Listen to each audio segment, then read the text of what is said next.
மனசு ஃபஸ்ட்டு, 2வது தான் பணம். இப்போ இப்போ உங்கள் கையில் பணம் இருக்குது.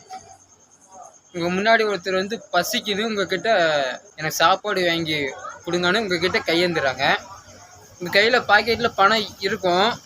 ஆனால் பணம் இருக்கும், ஆனால் உங்கள் மனசு இங்கே என்ன சொல்லுதோ,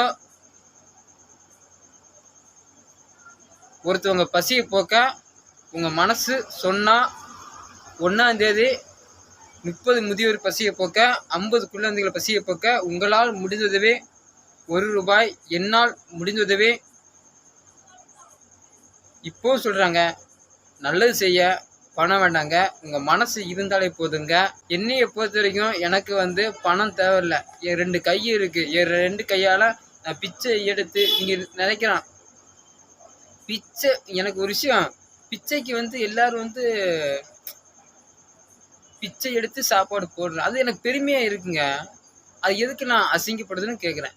எனக்கு இப்படி பிச்சை எடுத்து அடுத்தவங்க பசியை போக்குறதுக்கு எனக்கு பெருமையாக இருக்குது. இப்போ என் கையில் பைசா இருக்குங்க.